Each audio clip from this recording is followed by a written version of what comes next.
तो कैसे हैं आप? बढ़िया सब। आशा करते हैं आप सभी स्वस्थ और मस्त होंगे।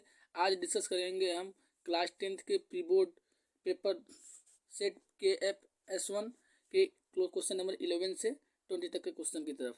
आइए बढ़ते हैं क्वेश्चन नंबर 11 की तरफ। क्वेश्चन नंबर 11 में हमें क्या दिया हुआ है कि एक त्रिभुज है जिसके 3 शीर्ष है। शीर्षों का निर्देशांक -4, 4, 0 और 0, 3 है। तो हमें बताना है कि यह त्रिभुज कौन से टाइप का होगा। तो ऑप्शन वाइज जाइए तो देखिए त्रिभुज की जो तो 3 टाइप दिए हुए हैं, ये तीनों टाइप किस आधार पे हैं? हमारे भुजा के आधार पर या कोण के आधार पे है। ठीक है, तो हमें चेक करना पड़ेगा वो त्रिभुज की जो भुजाओं की लंबाई आएगी तीनों। पहले एक त्रिभुज बना के देख लेते हैं। यदि त्रिभुज को बनाया तो त्रिभुज हमारा ऐसा बनेगा, ये AB है, ये BC है, ये AC है। अब इन तीनों भुजाओं की लंबाई हम डिस्टेंस फार्मूला जो कि है √(x2 - x1) का whole square plus y2 - y1 का होल स्क्वायर, इससे निकालेंगे और देखेंगे उसमें क्या रिलेशन बन रहा है। ठीक है, तो यदि ये भुजा AB ले लें, AB, तो हमारा पॉइंट होगा -4, 0 और 4, 0। अब इसको इस फार्मूले में पुट करते हैं। ठीक है, जब इस फार्मूला में हम पुट करेंगे, हम मान के चल रहे हैं कि ये वाला मेरा x1 है तो x1 हो जाएगा और -4 मेरा क्या है x2 है, तो -4 पुट करेंगे तो प्लस प्लस या माइनस माइनस प्लस हो जाएगा। ठीक है, उसी तरीके से 0, 0 दोनों है मेरा y कोऑर्डिनेट, तो 0 - 0। इस तरीके से 4, 4, 8 हो गया, 8 स्क्वायर प्लस इधर 0 स्क्वायर आ जाएगा। इसको सॉल्व करेंगे तो √8 स्क्वायर ही बचेगा क्योंकि 0 जोड़ेंगे तो वही संख्या प्राप्त होगी। और इसका यदि हम वर्गमूल निकालें तो 8 आएगा। इस तरीके से AB भुजा की लंबाई हमारी कितनी आ गई? 8 इकाई। अब बढ़ेंगे AC भुजा की तरफ। जब हम AC भुजा की तरफ बढ़ेंगे तो ये है AC। इसको निकालने के लिए इन दोनों हमें निर्देशांकों को लेना पड़ेगा। यदि इन दोनों निर्देशांकों को लें और हम इस वाले को x1 माने, इस वाले को x2 माने, तो हमारा वैल्यू क्या होगा? 0 -4 हो जाएगा, तो माइनस माइनस प्लस हो जाएगा। तो इस तरीके से हमारा यहाँ पे क्या होगा? 0 + 4 का होल स्क्वायर। ठीक है, और x कोऑर्डिनेट ये हो गया, y कोऑर्डिनेट कितना है? 3, 0। तो इसको x1 मान लेते हैं, तो ये वाला मेरा y1 होगा। इस तरीके से इस पॉइंट को रखेंगे तो हमारा बनेगा 3 - 0 का होल स्क्वायर। और अब इसको 0 में 4 जोड़ेंगे तो 4 ही आएगा, 3 में से 0 घटाएंगे तो 3 ही आएगा। इस तरीके से 4 से 16, 3 3 9, 16 + 9 कितना हो गया हमारा? √25। 25 का वर्गमूल कितना होता है हमारा? 5। तो इसकी वैल्यू कितनी आ गई? AC भुजा की लंबाई हमारी 5 इकाई आ गई। अब बढ़ेंगे हम BC की तरफ। BC की तरफ बढ़ते हैं तो BC देख लेते हैं कहाँ है हमारा डायग्राम में। BC ये है, तो BC में हमारा कोऑर्डिनेट क्या है? 4, 0 और दूसरा कोऑर्डिनेट क्या है? 0, 3। ठीक है, तो यदि इस वाले को हम क्या मान लें? x1, तो ये क्या हो जाएगा हमारा? x2 हो जाएगा। इसको पुट करेंगे इसमें। ठीक है, तो x1 इसको मान लिए हैं। ठीक है, जैसा पुट किया वैल्यू वहाँ से इसको माना गया है, तो पुट कर दिए। तो पुट करेंगे तो क्या हो रहा है? √4 - 0 का होल स्क्वायर प्लस 0 - 3 का होल स्क्वायर। 4 में से 0 घटाएंगे तो 4 ही बचेगा, तो इसका स्क्वायर कितना हो जाएगा? 16। और वैसे ही इधर 3 का स्क्वायर कितना हो जाएगा बच्चों? 9। तो 16, 9 यहाँ भी 25 हो रहा है। इसकी वैल्यू भी 5 इकाई आ रही है। अब यहाँ देखिए एक मेरी जो BC भुजा है उसकी लंबाई कितनी आई है? 5 इकाई आई है। ठीक है, और AC लंबाई क्या है? 5 इकाई है। और AB लंबाई क्या है? 8 इकाई है। इन तीनों भुजाओं की लंबाई आ चुकी है, अर्थात दो भुजाओं की लंबाई बराबर 1, 5 है, इधर भी 1, 5 है। 2, 5 इकाई आ रही है लंबाई। इस तरीके से हमारा त्रिभुज कौन सा टाइप का हो गया? समद्विबाहु त्रिभुज हो गया। ठीक है, अर्थात भुजाओं के आधार पर ही त्रिभुज का नाम हम पा लिए, तो हमें समकोण त्रिभुज पे जाने की जरूरत ही नहीं पड़ी। यदि हमें यहाँ समकोण त्रिभुज का थोड़ा सा भी डाउट लगता है तो यहाँ पे हम पाइथागोरस थ्योरम लगाते हैं। ठीक है, वही कर्ण का स्क्वायर प्लस आधार का स्क्वायर प्लस लंब का स्क्वायर, वहाँ से चेक करके हम पूछते हैं कि हमारा आंसर क्या है। परंतु यहाँ पे हमारा आंसर दो भुजाओं की लंबाई इक्वल आ गई, तो हम कमेंट कर सकते हैं कि जो त्रिभुज किस टाइप का होगा? समद्विबाहु त्रिभुज होगा। क्योंकि समबाहु विषमबाहु ये दोनों तो होंगे नहीं। समबाहु में हमारा क्या होता है? दो भुजाओं की लंबाई, इसमें समद्विबाहु में दो भुजाएं होता है, इसमें तीनों भुजाओं की लंबाई बराबर होती है। इसमें कोई भी भुजा की लंबाई बराबर नहीं, अर्थात तीनों लंबाइयाँ भुजाओं की अलग अलग होती हैं। ठीक है, समकोण त्रिभुज में वही हम पाइथागोरस थ्योरम में प्रूव करेंगे। देखिए तो 5 का स्क्वायर हो जाएगा प्लस 5 का स्क्वायर, यहाँ से 25 होगा और यहाँ से 8 का स्क्वायर निकल कितना होगा? 64 होगा। और इन दोनों जोड़ें तो 50 होगा। 50 64 के बराबर थोड़ी आ रहा है। इस तरीके से समकोण त्रिभुज तो कभी हो ही नहीं सकता है। बढ़ते हैं नेक्स्ट क्वेश्चन की तरफ। वो क्वेश्चन हमारा क्या है? Question number 12। तो क्वेश्चन नंबर 12 को पढ़िए ध्यान से। हमें क्वेश्चन नंबर 12 में क्या दिया हुआ है कि यदि द्विघात समीकरण 3x² - 12x + m = 0 के मूल बराबर हैं तो m का मान ज्ञात करना है। हमें ये द्विघात समीकरण के मूल बराबर दिए हैं। ठीक है, तो इसको हम लिख लेते हैं यहाँ पे इसको। अब यहाँ पे इसको लिखे तो इसके मूल हम मान लेते हैं हमारा क्या है? मूल अल्फा और बीटा है। इसके मूल हमारे क्या है, अल्फा और बीटा, और दोनों मूल इसके बराबर है, अर्थात इसके जो डिस्क्रिमिनेंट की वैल्यू होगी, डिस्क्रिमिनेंट मतलब डी की वैल्यू जो होगी हमारी वह 0 के बराबर होगी, और डी की वैल्यू क्या होती है बच्चों, बी स्क्वायर माइनस 4ac। और इस समीकरण में देखा जाए तो हमारा बी क्या है, बी की वैल्यू इस समीकरण में क्या है हमारी, बी की वैल्यू हमारी -12 है, और ए की वैल्यू क्या है बच्चों, ए की वैल्यू हमारी 3 है, और सी की वैल्यू क्या है बच्चों, तो सी की वैल्यू हमारी m है। ठीक है, सी की वैल्यू क्या है, m है। इसमें वैल्यू पुट कर देंगे तो बी की वैल्यू क्या रखेंगे, -12, तो -12 का स्क्वायर -4, ए की वैल्यू क्या है बच्चों 3 रख देंगे, सी की वैल्यू क्या है m, तो यहाँ पे m रख देंगे। अब इसको रखने के बाद इसको सॉल्व कर देंगे तो -12 का स्क्वायर कितना होता है 144, 4 3 12 m। ठीक है, अब 144 इधर प्लस में है, इधर जाएगा तो माइनस में हो जाएगा, तो 0 - 144 कर दिए। ठीक है, 0 में से 144 घटाएंगे तो -144 वैल्यू आ गई। ठीक है, तो अर्थात -12m की वैल्यू जो हुई -144 के बराबर है।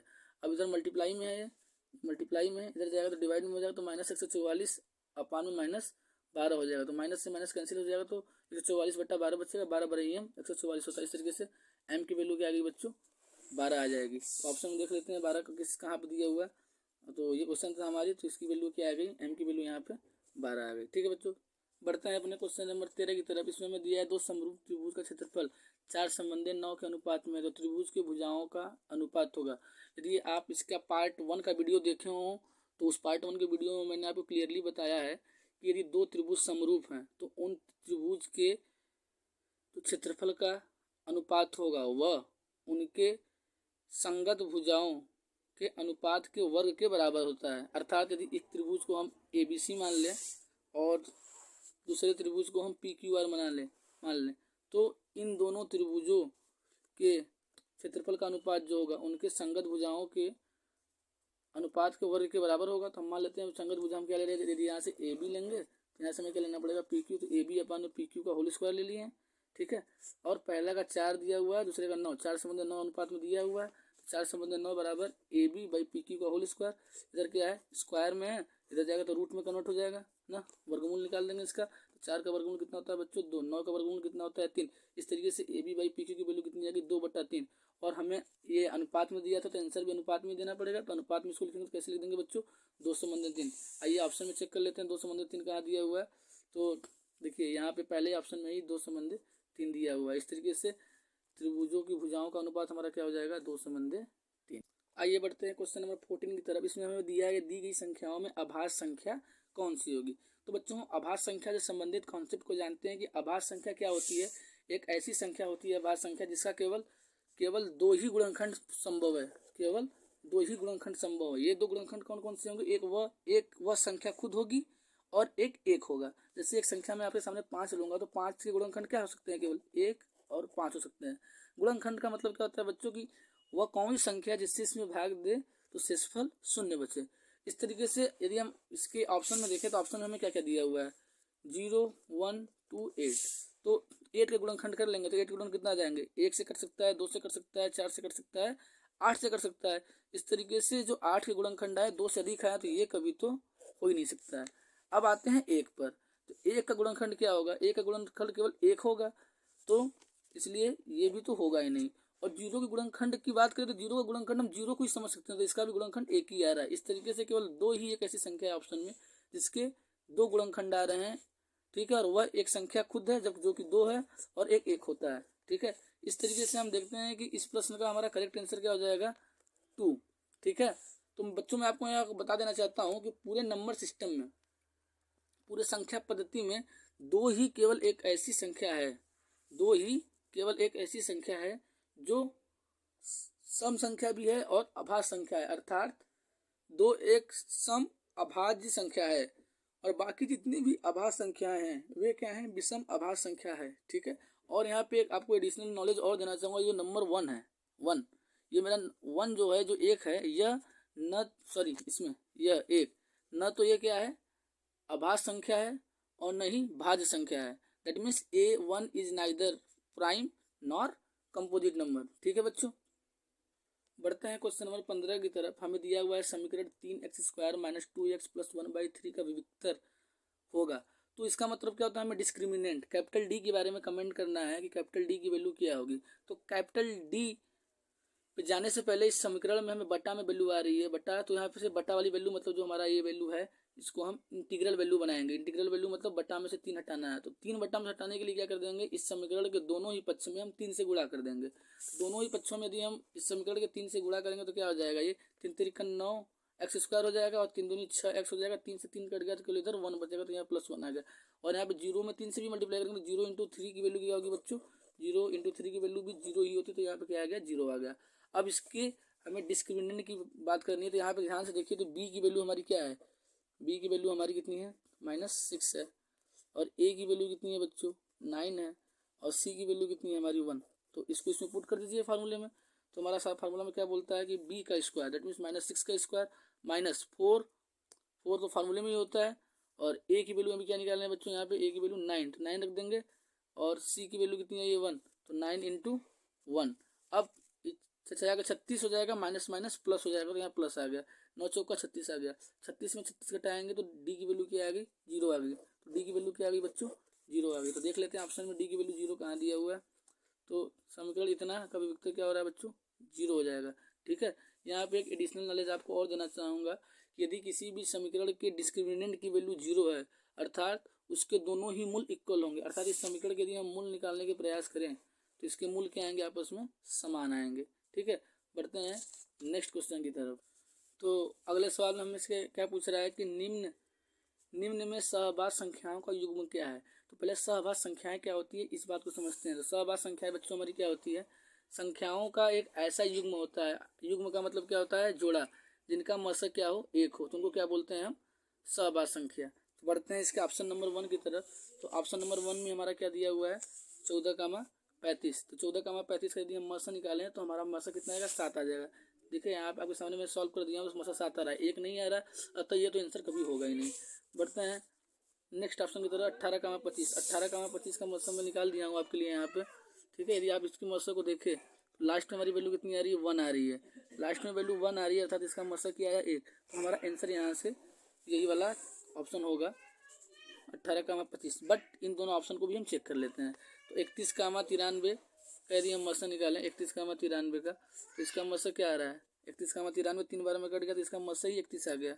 ठीक है, अर्थात ये भी हमारा जो ऑप्शन है 31, ये भी सहभाज्य संख्या नहीं होगा। यदि इस ऑप्शन को लास्ट को देखिए 32, 62, ये दोनों ही संख्या सम है, तो कम से कम इसका मशक तो 2 तो होगा ही, अर्थात 1 तो कभी हो ही नहीं सकता है। इस तरीके से इस क्वेश्चन का करेक्ट आंसर हमारा क्या हो जाएगा, 18, 25। बच्चों ऐसा क्वेश्चन हमेशा हर एग्जाम में पूछा जाता है हर साल।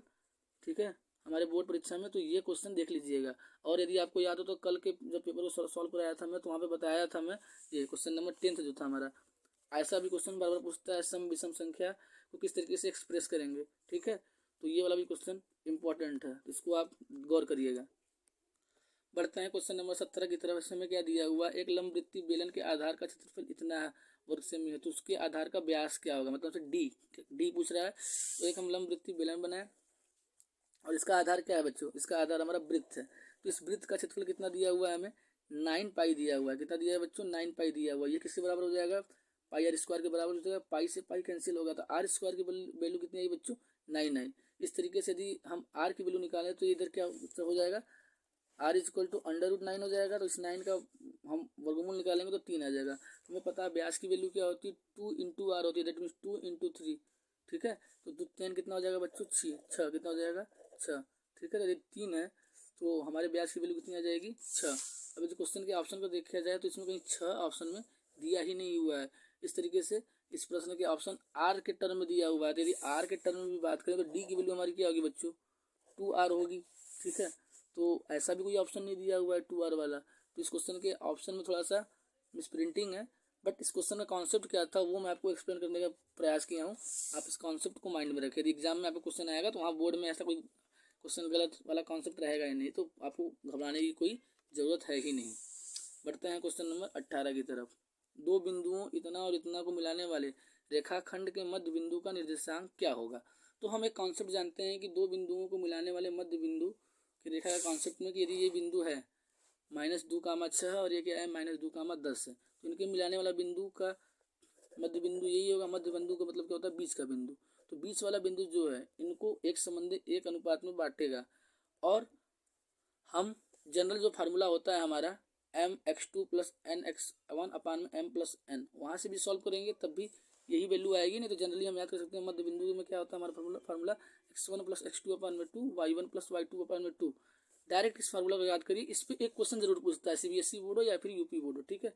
तो x1 की वैल्यू कितनी है बच्चों -2, x2 की वैल्यू कितनी है -2, तो -2 प्लस -2 हो गया। तो अब देखिए माइनस है यहाँ पे, प्लस माइनस माइनस हो जाएगा, तो -2 कितना हो जाएगा इधर पे -4 हो जाएगा। -4 बटा में 2, इस तरीके से x कोऑर्डिनेट कितना आ गया, 2 से काट देंगे -2। y कोऑर्डिनेट क्या था हमारा इधर 6 10, 6 में 10 जोड़ दीजिए, 6 10 16 होता है, 16 में 2 से भाग देंगे तो कितना आ जाएगा 8। इस तरीके से हमारा कोऑर्डिनेट क्या आ गया -2,8। तो ऑप्शन में देखिए -2,8 कहाँ है, ऑप्शन नंबर सी में हमारा -2,8 है। इसलिए इस प्रश्न का करेक्ट आंसर क्या हो जाएगा बच्चों -2,8। बढ़ते हैं 19 क्वेश्चन की तरफ। हमें बता रहा है कि शांत दशमलव संख्या में व्यक्त होने वाली परिमेय संख्या होगी। तो शांत दशमलव संख्या का मतलब क्या होता है, ऐसी संख्याएं जिनका दशमलव प्रसार कुछ अंकों के बाद समाप्त हो जाए। तो सवाल को करने का तरीका क्या होगा कि आप इसमें सबसे हर से अंश में भाग दीजिए और चेक करिए कौन सा शांत है कौन सा अशांत है। परंतु इस तरीके से तो हम करेंगे नहीं बच्चों। आप ही सोचिए 1 नंबर का क्वेश्चन है, इतना बड़ा तरीका हम फॉलो नहीं करेंगे। एक बहुत अच्छा कॉन्सेप्ट हम पहले चैप्टर में पढ़े हैं, यदि याद हो आपको, तो यदि किसी भी संख्या के